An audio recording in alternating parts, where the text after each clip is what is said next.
우리가 지구이고 지구의 주인공이 우리들이고 우리들이 지구의 주인공으로 살아가는 데 있어서 하나님의 계획, 하나님의 비전이 우리에게 집중되어 있다. 그러니까 많은 사람들에게 집중된 게 아니라 하나님이 부르신 그 부르심 앞에 순종하는 한 사람에게 집중되어 있다. 그래서 그 한 사람을 통하여 하나님이 이 땅에 복을 주시기를 원하셨다. 우리가 그 한 사람이 될 수 있기를 소망하면서 말씀을 전했습니다.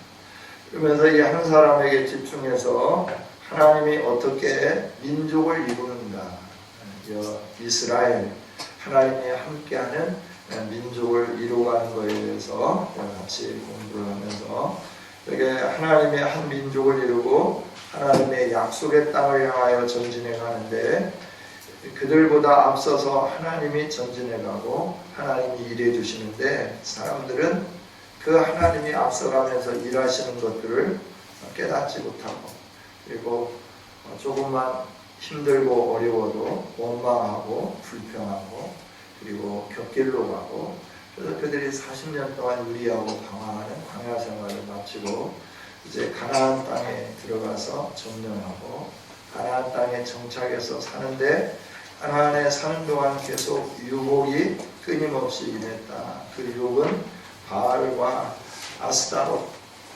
남신과 여신을 섬기는 그 일들로 인해서 어려움을 겪었는데 그때마다 하나님은 사사들을 통해서 계속해서 이스라엘을 세우시고 보호하시고 이끌어 주셨다.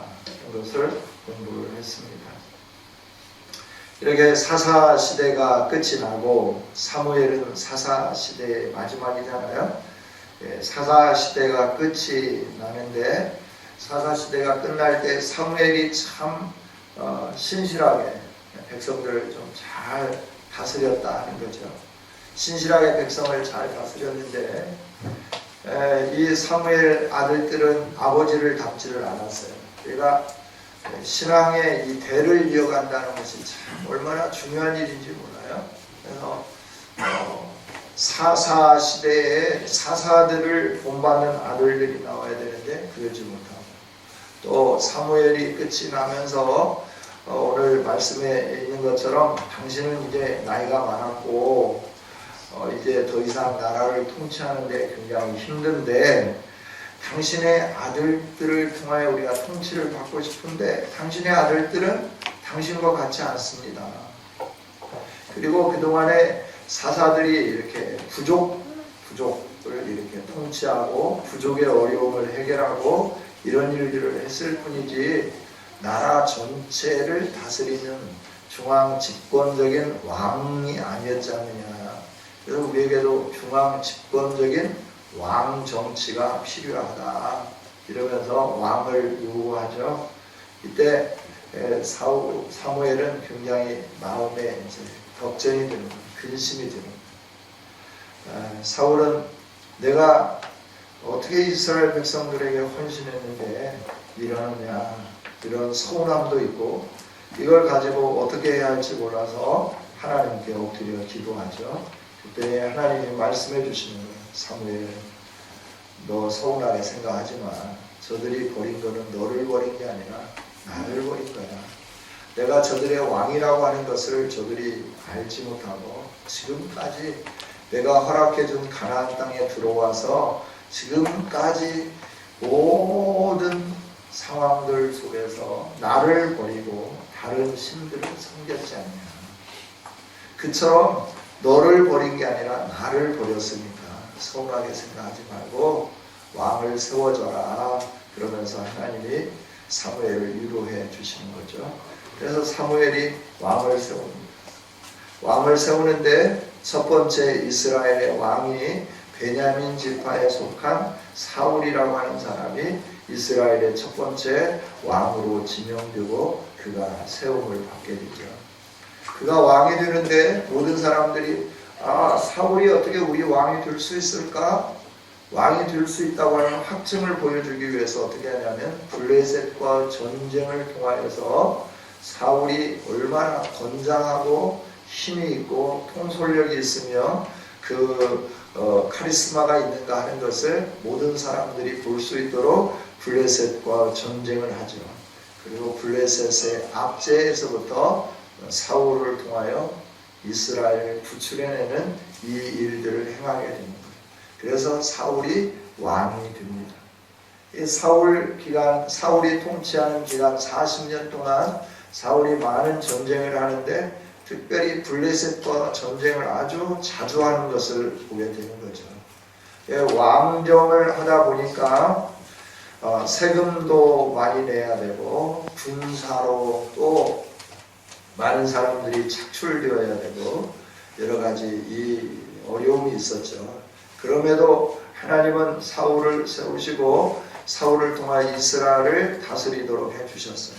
그러니까 사울이 실각하게 되는 큰 잘못을 두 가지를 범하게 되죠. 한 가지는 뭐냐 그러면 하나님 앞에 예배하는 이 일을 자신이 해서는 안 되는 일을 행하는 거예요. 사무엘이 올 때까지 기다려야 되는데 다급하다고 자기가 임의로 제사를 드려버리죠. 이것으로 인하여 하나님께서 실각하겠다 말씀을 주시죠. 그 다음에 아말렉과의 전쟁에서 아각을 살려줬잖아요. 아말렉과 전쟁에서 모든 걸 다 진멸하라고 그랬는데 왕을 살리고 또 소, 양, 짐승들 중에 쓸만한 것들을 다 이렇게 살려두고 그리고 사무엘이 이게 무슨 소리냐라고 물을 때 하나님께 예배하기 위해서 그랬다. 그때 하나님 말씀하죠. 순종하는 것이 말씀에 순종하는 것이 제사하는 것보다 예배하는 것보다 훨씬 낫다라고 말씀해요. 이런 순종이 제사보다 나은 줄 믿습니다. 하나님의 말씀에 순종한다고 하는 것이 얼마나 소중한 일인지 모르겠어요. 하나님이 말씀한 대로 따라가고 하나님 말씀한 대로 순종하면 우리의 인생은 하나님이 책임져 주시는 거예요. 그래서 어려움이 없습니다. 형통하게 됩니다. 평탄하게 되는 줄 믿습니다. 우리를 세우신 하나님이 우리에게 주어진 직무를 소홀히 여기거나 또 우리에게 주어진 직무의 권한을 뛰어넘어서 자기가 해서는 안 될 일들을 행하는 이 일들 하나님이 기뻐하시지 않습니다.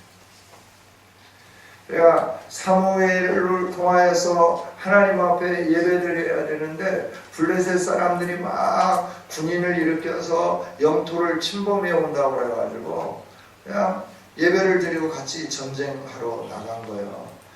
인간적인 면에서 보면 모든 이유가 다 타당하죠. 모든 조건이 다 타당하잖아요. 그런데 하나님은 아니다 라고 해요. 왜 아니라고 그러시나요? 네가 해야 할 일이 그게 아니고 너는 끝까지 믿음을 지켰어야 된다. 너는 끝까지 나를 기다렸어야 된다 라고 하는 것이죠. 너는 성질 급하면 나를 믿는다고 하다가도 네가 먼저 모든 일을 행해버리지 않느냐.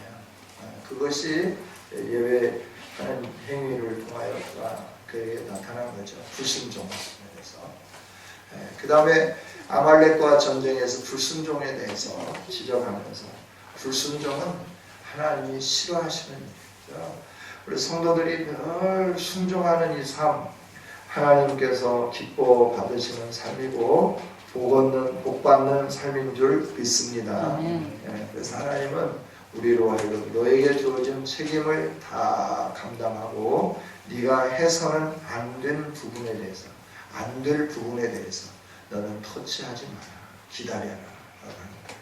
그리고 순종해라 라고 하는 거예요. 그리고 이 사무엘을 패하시고 난 다음에 하나님은 이제 사울과는 전혀 상관이 없는 유다 지파에서 다윗을 세우시고 그를 통하여서 이스라엘을 또 다스리게 해 주시죠.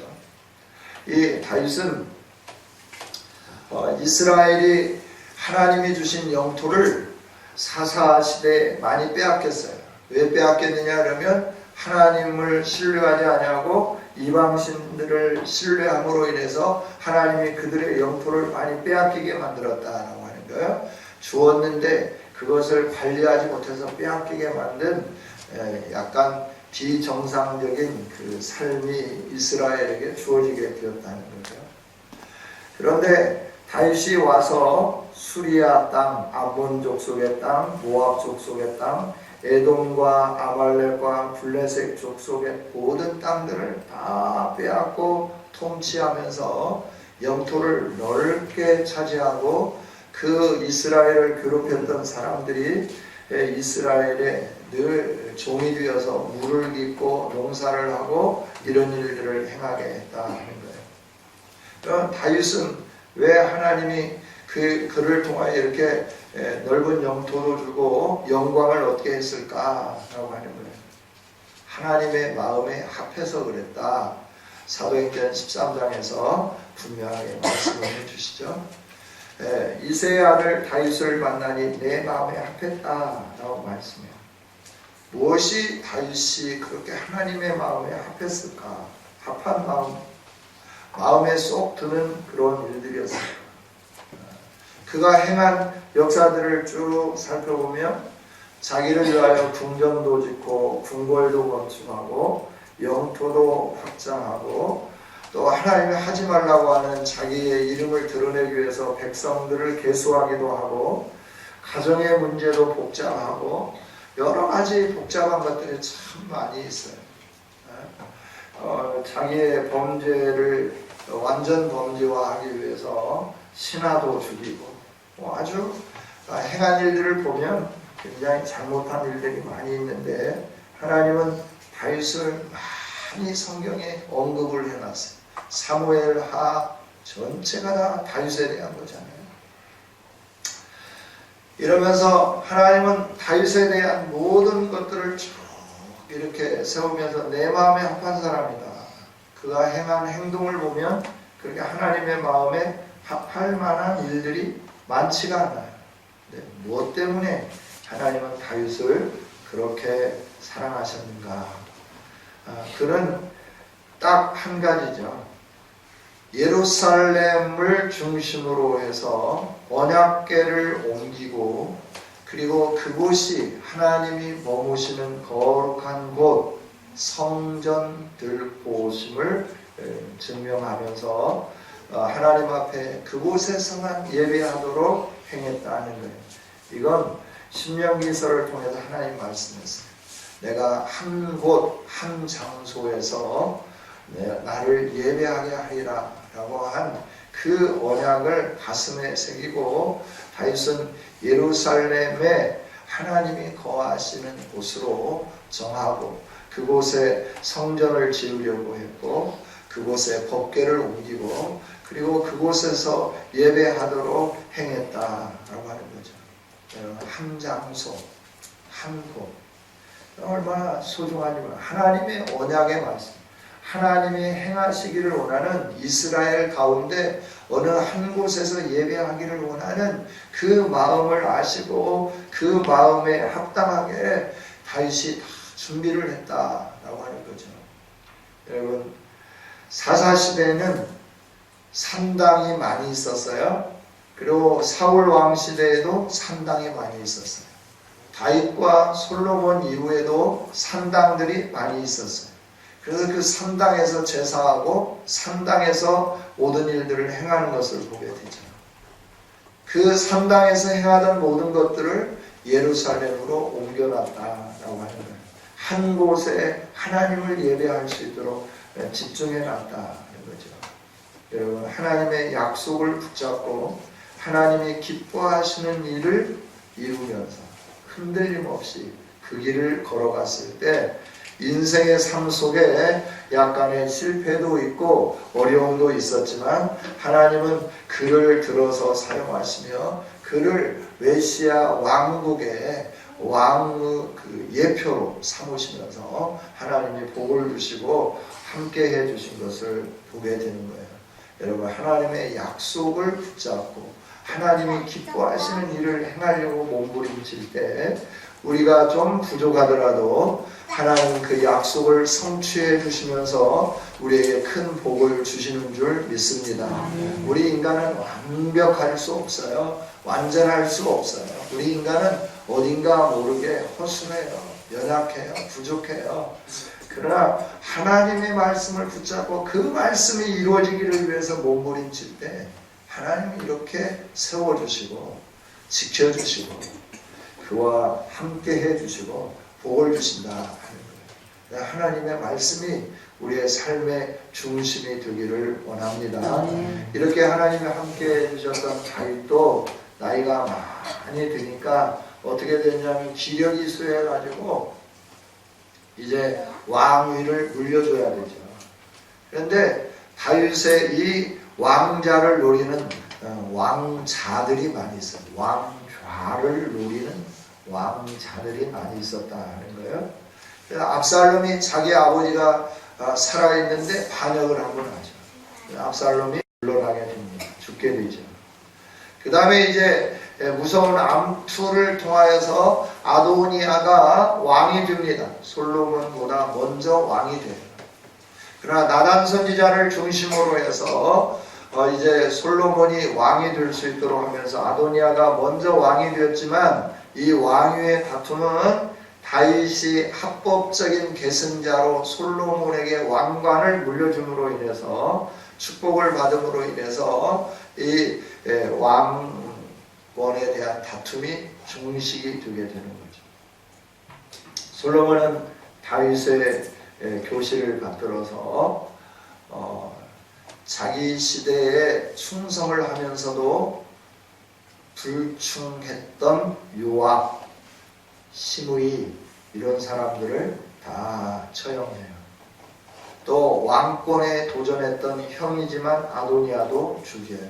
그리고 단일 통치를 굳건히 세워가는 거예요. 우리가 순종을 하지만 충성을 하는 것 같은데 때때로 자기 유익을 위해서 충성하는 사람들은 하나님께서 살려주지 않는다 하는 것을 이 요압을 통해서 시므이를 통해서 우리에게 보여주십니다.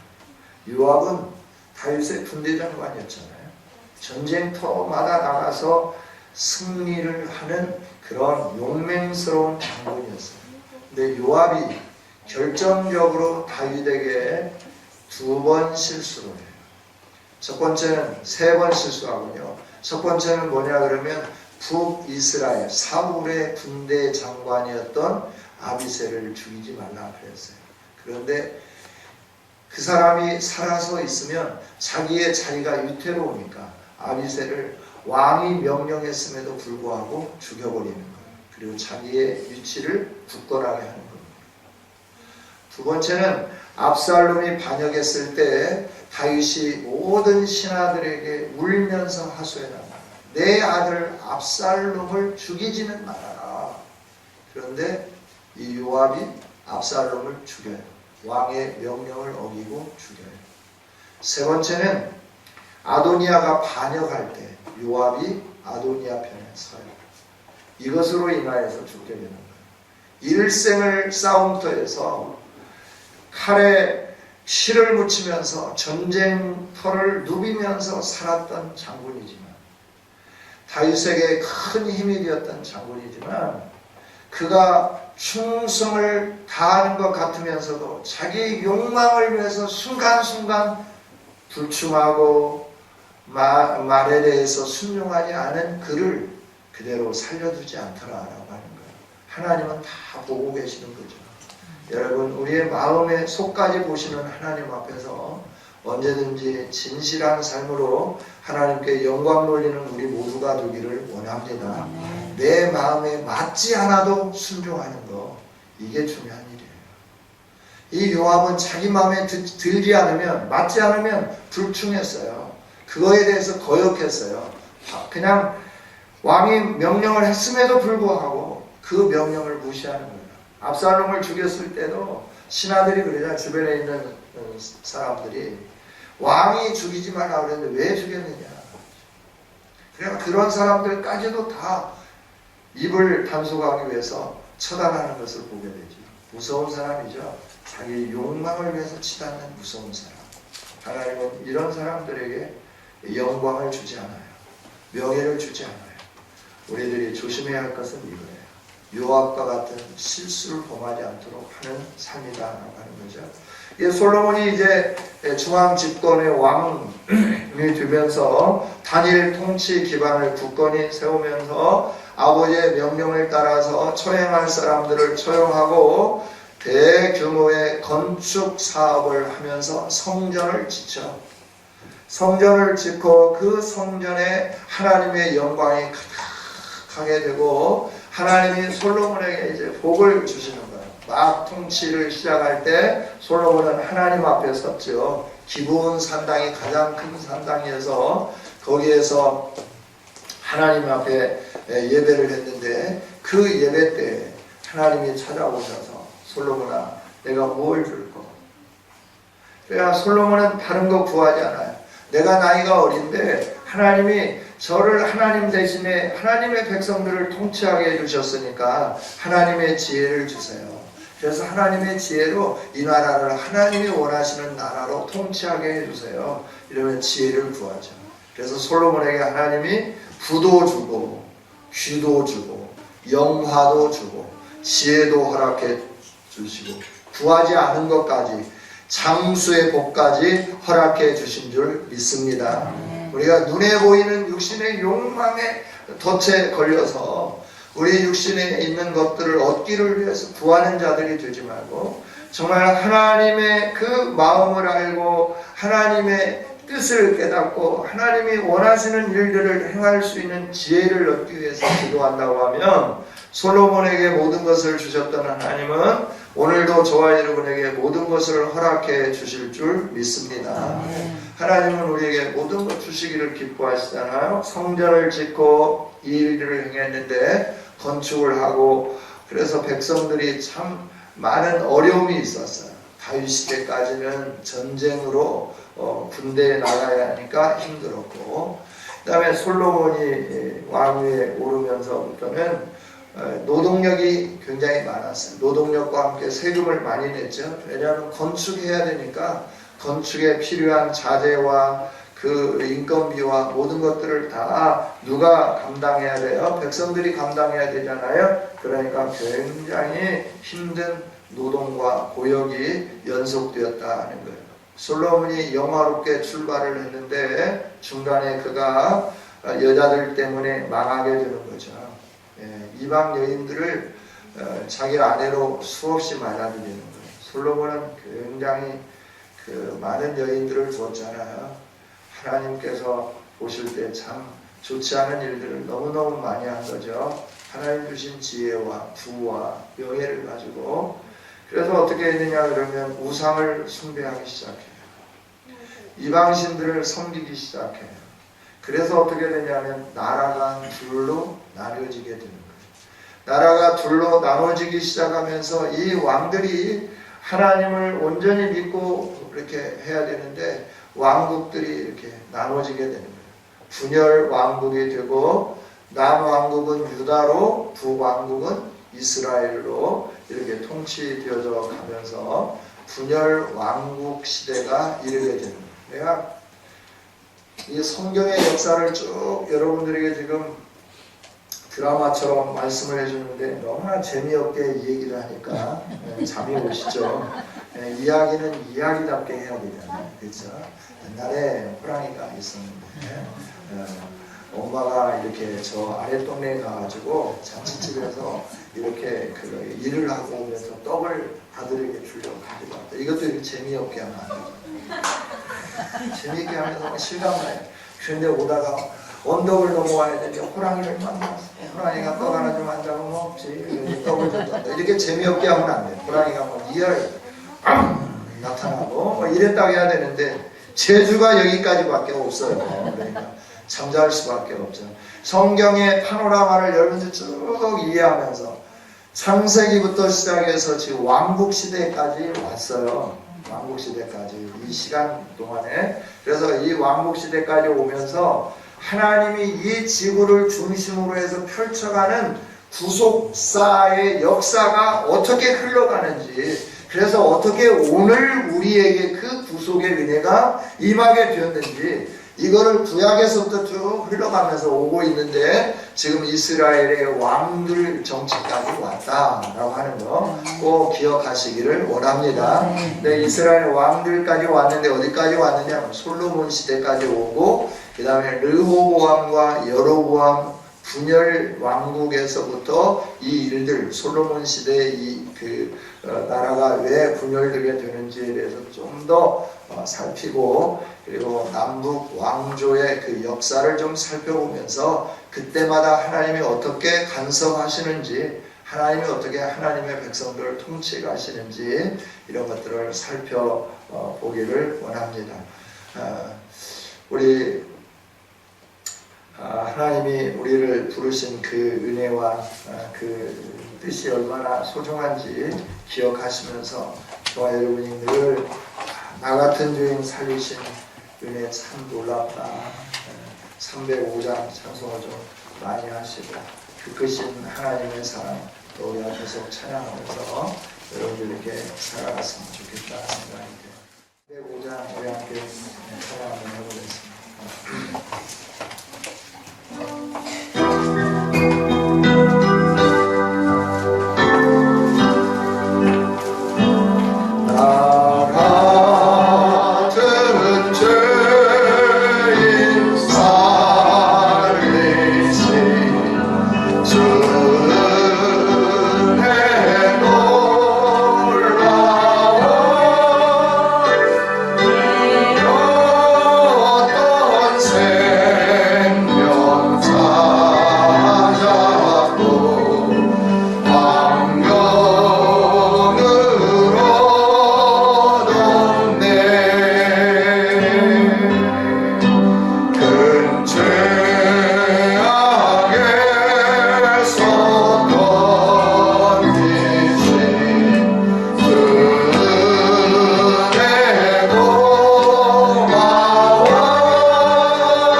하나님이 고정하고 바라보는 것은 나인데 우리 교회인데 정말 우리가 하나님의 뜻을 이루는 아름다운 교회 성도가 될 수 있도록 성령으로 충만하게 채워주시라고 함께 기도했으면 좋겠습니다. 또 한 주간의 삶 하나님 지켜주시라고 하나님이 세우신 교회에 성령이 충만하고 하나님의 진리가 충만하고 하나님의 은혜가 넘치는 교회가 되게 해달라고 우리 교회를 통하여 이 지역 가운데 하나님의 은혜가 흘러가 모든 영혼들이 소생되는 역사가 있게 해달라고 주여 한번 부르고 통성으로 기도하겠습니다. 주여 하나님 아버지 감사합니다. 오 시간에도 우리에게 말씀을 주시죠. 아버지 하나님께서 무슨 말씀을 주시고 오 시간에도 하나님의 기도합니다. 아버지 우리의 기도를 들으시고 응답하여 주시옵소서. 세상에 많은 사람들이 있지만 세상에 많은 사람들 가운데 믿음의 사람들에게 관심을 가지고 믿음의 사람들을 바라다 보시고 믿음의 사람들을 통하여 하나님의 위대한 역사 역사하시는 하나님, 우리를 통하여 이 일을 이루시고 우리를 불러주신 주님을 찬양합니다. 아버지 하나님, 이 시간에도 주님 앞에 간구하며 나가오니 우리를 부르신 하나님의 뜻에 합당하게 이 모든 일들을 감당해 갈 수 있도록 지혜를 주시며 능력을 주시며 은혜와 명철로 함께하여 주시옵소서. 우리를 세우신 하나님, 우리 주변에 있는 사람들에게 성령을 나누게 하여 주시고 은혜를 나누게 하여 주시고 빛을 나누게 하여 주시옵소서. 우리 교회를 세우신 아버지 하나님, 이 지역의 어둠의 세력들이 결박당하게 하시고 오직 하나님의 영광과 하나님의 은혜와 하나님의 나라가 펼쳐지게 하시고 나타나 증거되게 하여 주시옵소서. 이 땅이 치유되고 회복되게 하여 주시고 우리로 인하여 이 민족이 나라가 열방이 치유되고 회복되는 역사가 일어나게 하여 주시옵소서. 하나님이 교회를 세우시고 우리 교회를 통하여 이기한 역사를 이루시기를 원하시는 주님, 아버지 하나님의 역사가 끊이지 않도록 날마다 은혜가 충만하고 성령이 충만하고 진리가 충만하고 심령들이 모일 때마다 하나님의 영광을 볼 수 있는 아름다운 교회가 되도록 복을 내려 주시옵소서. 하나님 사랑합니다. 한 주간의 삶도 우리에게 허락해 주셨습니다. 월요일부터 토요일까지 삶을 주님의 손에 올려드립니다. 우리의 일터가 우리의 직장이 하나님의 왕이시고 주인이시오니 아버지 하나님 다스려 주셔서 형통하게 하시고 평탄하게 하시고 우리로 인하여 우리가 머무는 직장의 일터가 날마다 복되게 하여 주시옵소서. 감사합니다. 찬양합니다. 영광을 받아 주옵소서. 하나님 감사합니다. 우리의 기도를 들어주신 주님을 찬양합니다. 우리 사랑하는 교우들에게 복을 허락하여 주시옵소서. 건강에 복을 주시고 이 세상에 사는 동안 하나님의 뜻을 이룰 수 있도록 지혜를 허락하여 주시옵소서. 뿐만 아니라 우리의 산업과 가정이 일터가 복되게 하여 주옵소서. 열매가 기한 전에 떨어지지 않게 하여 주시고 포도즙틀에 포도즙이 넘쳐나게 하여 주시옵소서. 감람나무 열매가 주렁주렁 맺히게 하여 주시옵소서. 아버지 하나님, 우리 자녀들이 어린 감람나무와 같이 아름다운 비전의 사람들이 되게 하여 주시옵소서. 그래서 이 세상 가운데 많은 사람들에게 영향력을 흘려보내는 아름다운 하나님의 백성들, 왕의 자녀들이 다 되게 하여 주옵소서. 우리 성도들이 복을 받아서 아버지 그 산업의 현장, 기업을 통하여서 하나님의 선교지에 더 풍성하게 흘려보내게 하시고 하나님의 나라를 이루는 일에 더 힘쓰며 진력해가며 많은 것으로 헌신할 수 있도록 은총 위에 은총을 덧입혀 주시옵소서. 하나님 사랑합니다. 경배합니다. 우리 교회를 통하여 이 지역을 아름답게 세워가기를 원하시는 주님, 생명의 능력이, 생명의 빛의 능력이 이 지역에 흘러가 어둠이 떠나가게 하여 주시옵소서. 소송되게 하여 주시옵소서. 성탄절을 준비하는 어린 영혼들, 우리 교사 선생님들 은혜 베풀어 주시고 그들의 수고를 받으시고 복의 복을 더하여 주옵소서. 또 원치 않게 교통사고로 입원 중에 있는 사랑하는 아들 기억하여 주시고 아버지 하나님 피 묻은 손으로 어루만져 주시며 쾌유하게 하여 주시옵소서. 힘들고 어렵지 않도록 도와 주옵소서. 감사합니다. 하나님 영광 받아 주실 줄 믿습니다. 예수님의 이름으로 축복하고 기도하옵나이다.